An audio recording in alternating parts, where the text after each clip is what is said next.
Hello students, the next topic of this chapter is pregnancy and the embryonic development. तो जैसा हम लोगों ने ब्लास्टोसिस्ट तक जो था वो हम लोगों ने पढ़ा था. Its outermost cell they are known as trophoblast, which is meant for providing the nutrition, and the inner mass of cells. Inner mass of cells, and this is the fluid-filled cavity, which is known as blastocele, and this structure is known as a blastocyst. Now the next step is the placentation. Placentation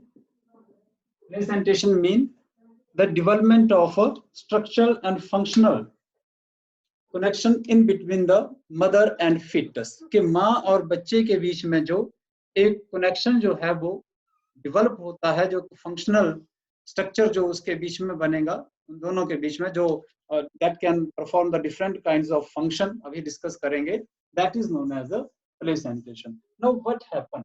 First of all, what happened?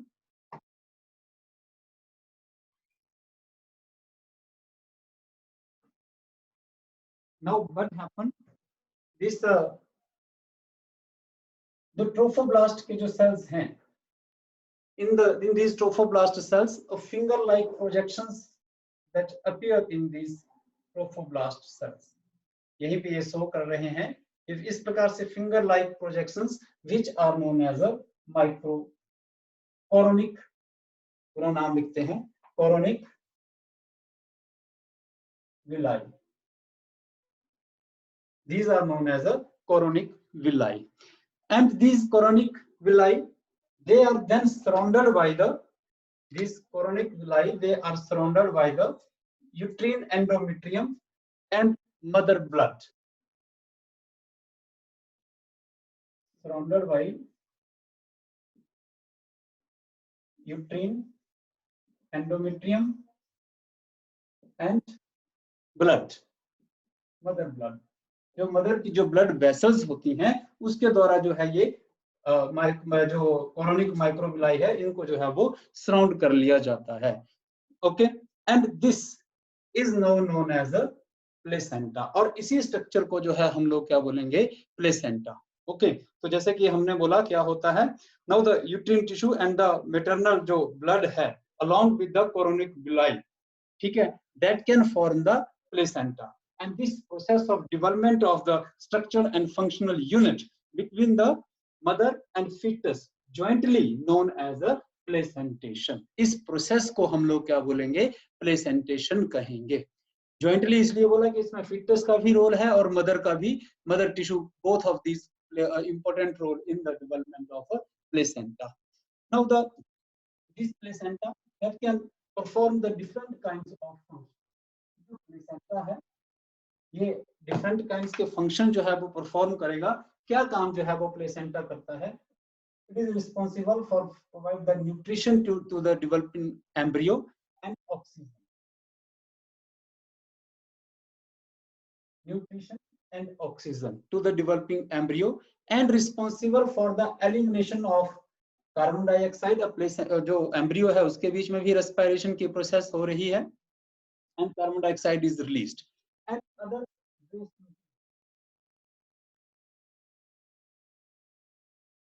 And other waste material. So these are removed and these are received by the developing embryo. ये use किए जाते हैं और ये remove किए जाते हैं. And these are removed by the placenta. There is a अब ये जो यहाँ पर fetus अंदर जो है वो develop हो रहा है, fetus and the placenta that remain connected with each other. उन दोनों के बीच में जो है वो कनेक्शन, एक कॉर्ड जो है वो अपीयर होती है, एक रस्सी जो है वो अपीयर होती है. आप ये मान कर चलो that is known as the umbilical cord. Umbilical cord जो placenta that can perform the function of transport of these material to and from. Okay, कि ये जो अम्बिलिकल कॉर्ड है ये कनेक्शन है प्लेसेंटा के बीच में और डेवलपिंग एम्ब्रियो के बीच में, जो क्या काम करती है, जो ट्रांसपोर्टेशन का काम करती है, to transport the these material. जो न्यूट्रिशन है, ऑक्सीजन है, वो इसी के थ्रू जो है वो एम्ब्रियो को मिलेगी, और एम्ब्रियो को जो है वो कार्बन डाइऑक्साइड और वेस्ट मटेरियल जो है वो इसी के थ्रू जो है वो ट्रांसपोर्ट होगा, दोनों इसी के थ्रू द्वारा जो है वो बाहर आएंगे। In spite of these function, this placenta is responsible for the release of number of hormones।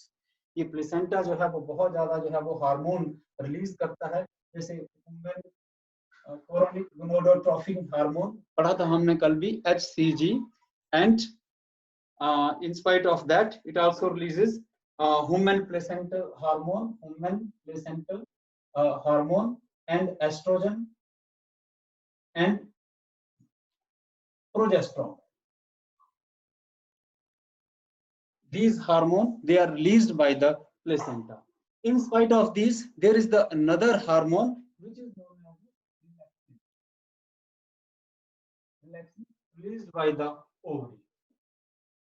This relaxin hormone play important role. इस relaxin hormone का जो है वो बहुत important role होता है for the process of parturition, यानी कि child birth के लिए। child birth। Okay, now these are all of these hormones. They become more and more in the mother blood during the period of this gestation period. Gestation period होता है pregnancy period of 9th month. 9th month. इस time जो है level of all of these hormones जो है वो क्या हो जाता है, मदर ब्लड के बीच में जो है वो बहुत ज्यादा हो जाता है, क्योंकि all of these hormones they play important role in the development of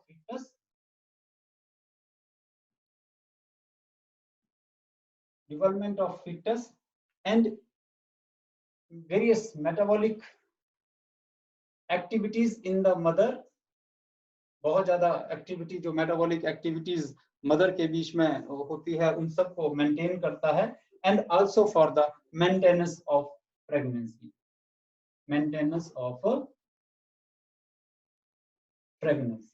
तो all of these functions they are performed by this placenta. Now अब ये प्लेसेंटेशन हो गई, कनेक्शन बन गया इसके बीच में। नेक्स्ट अब थोड़ा सा हम लोग फिर से यहीं पर पीछे जाएंगे, एक्चुअली जो इनर मास ऑफ सेल्स, अब इसकी बात करते हैं।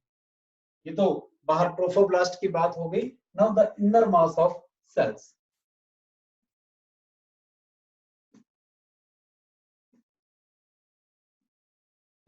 ये चीज जो है ये आपकी एनसीईआरटी की बुक में नहीं दी गई है, मैं फिर से यहाँ पर थोड़ा सा बताऊंगा कि now this inner mass of the cells that arrange itself, ये अपने आप को कुछ इस प्रकार से अरेंज करता है, that leads to the formation of 3 layers। इसके वो अपने आप को 3 लेयर्स के बीच में जो है वो अरेंज करेगा। इस प्रकार से first of all the formation of ectoderm, इस सबसे बाहर पहले एक लेयर जो है वो बनती है, हम उसको जो है वो क्या बोलेंगे, एक्टोडर्म। एंड देन एंडोडर्म, और फिर जो सबसे अंदर वाली लेयर होती है वो जो है वो डेवलप होती है, हम उसको जो है वो बोलेंगे endoderm. And in between these 2 layers, और लेटर ऑन इन दोनों लेयर के बीच में एक और लेयर जो है वो बनती है which is known as a mesoderm. तो इस प्रकार से यहाँ पर जो एम्ब्रियो है विद दीज 3 लेयर्स, ओके, कौन कौन सी, ectoderm, mesoderm and endoderm, is known as a gastrula। लेकिन ये आपके एनसीईआरटी की बुक में नहीं है, आप सीधा लिख सकते हैं कि अब जो inner mass of the cells they arrange themselves, इनमें इन सेल्स के बीच में अरेंजमेंट होती है और ये 3 लेयर्स बनाते हैं, ectoderm, mesoderm and endoderm. And the larva with these 3 layers is known as a gastrula। gastrula larva। वैसे इसको गैस्ट्रुलेशन बोलते हैं इस प्रोसेस को, लेकिन आपके एनसीईआरटी की बुक में ये नहीं है। Now what happen, the various kind of body organs they are developed from these 3 layers. पूरा जो ऑर्गेनिज्म है, जो various kind of organ system of the human being, they are formed of these 3 layers.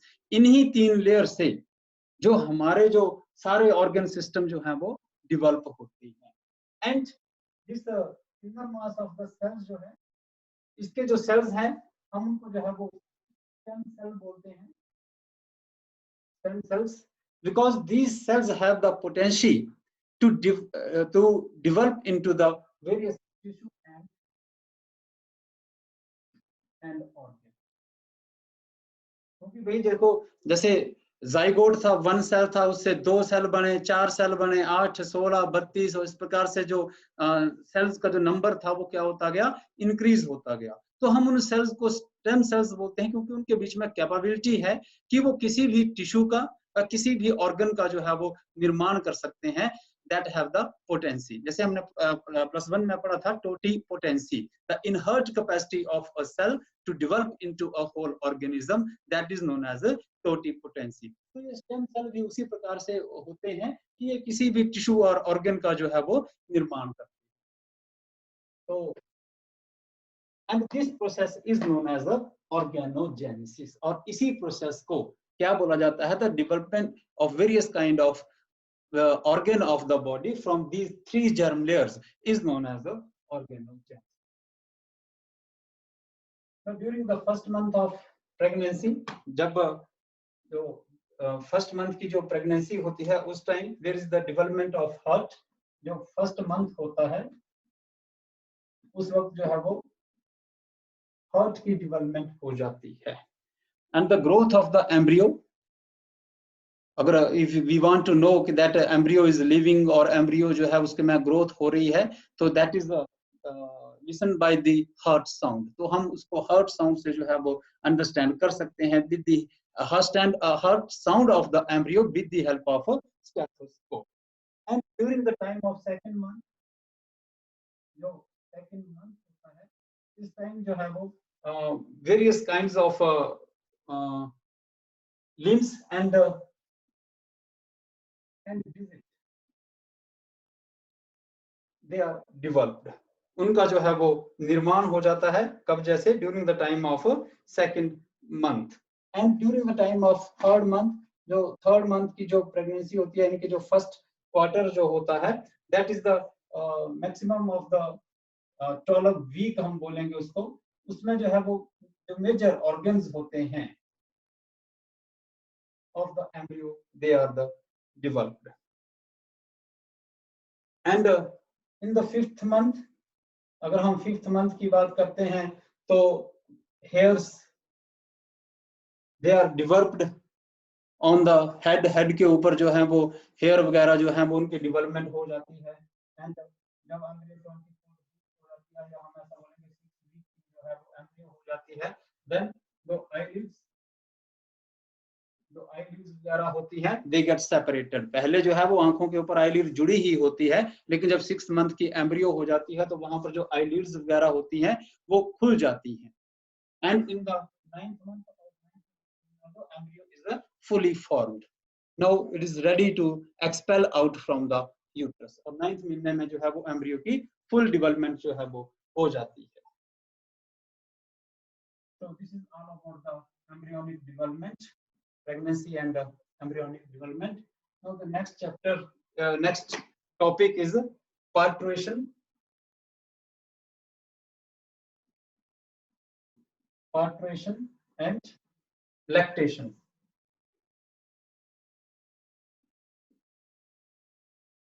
Parturition and lactation। Now what happened? Parturition means to expel out the expulsion of the fully formed baby, fully formed fetus from the uterus of the mother।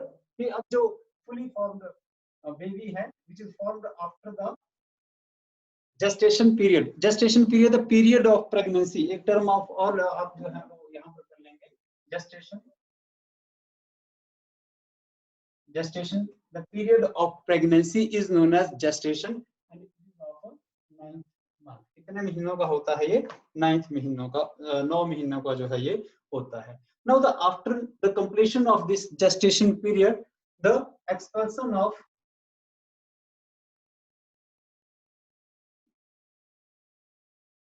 fetus from the uterus.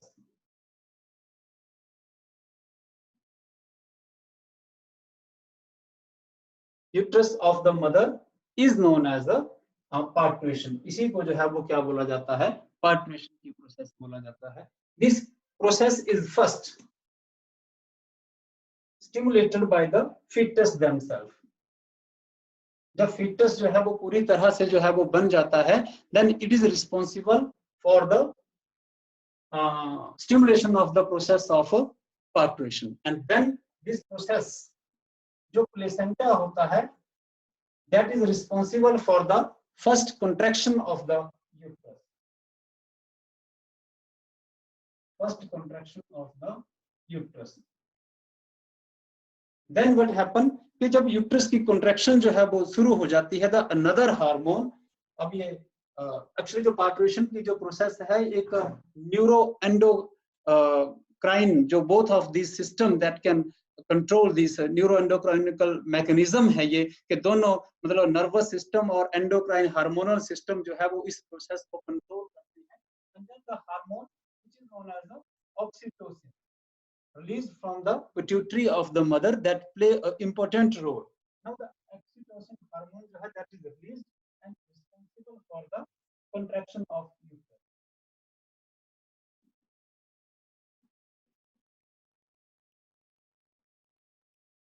Now what happened?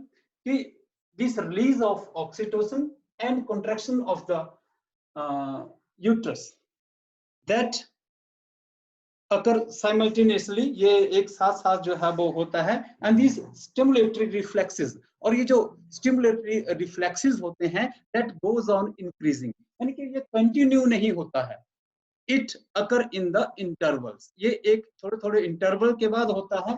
And the amount of the release of the oxytocin and the contraction of the uterus that increases. मतलब oxytocin increases, इसकी जो release होती है वो increase होती चली जाएगी and the contraction जो है that become more stronger. And this period जो है ये कंटिन्यूअसली जो है वो चलता है till the birth of the baby, that leads to the birth of the fetus. And this process is known as the parturition. Now lactation, the process of formation of milk in the milk gland and their release is known as lactation. इसके बीच में दो चीजें जो है वो हम लोग आएंगी. एक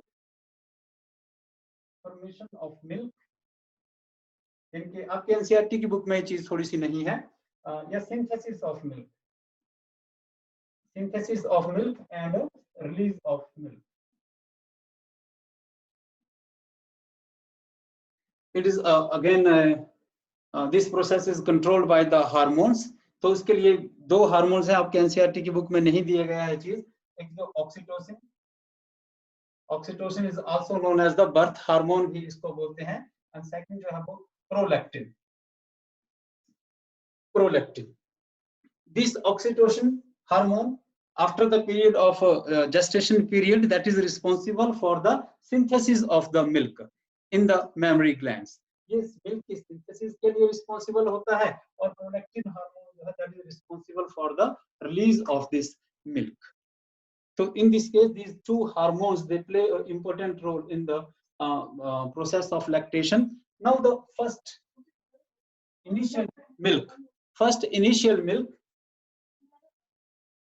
जो है that is known as colostrum.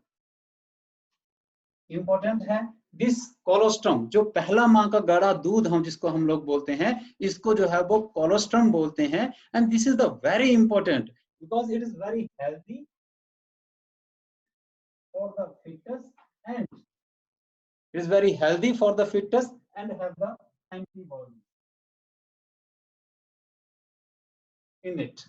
और उसके बीच में बहुत सारी एंटीबॉडीज होती हैं that provide immunity to the developing fetus from various kind of the diseases. जो एंटीबॉडीज बच्चे के लिए जो है वो रेडीमेड एंटीबॉडीज जो है वो मदर से जो है वो बच्चे को मिलती है, जो उसको जो है वो रेजिस्टेंस यानी इम्यूनिटी प्रोवाइड करती है बहुत सारी बीमारियों से लड़ने के लिए. So student, this is all about the parturition and lactation. Now this topic is over.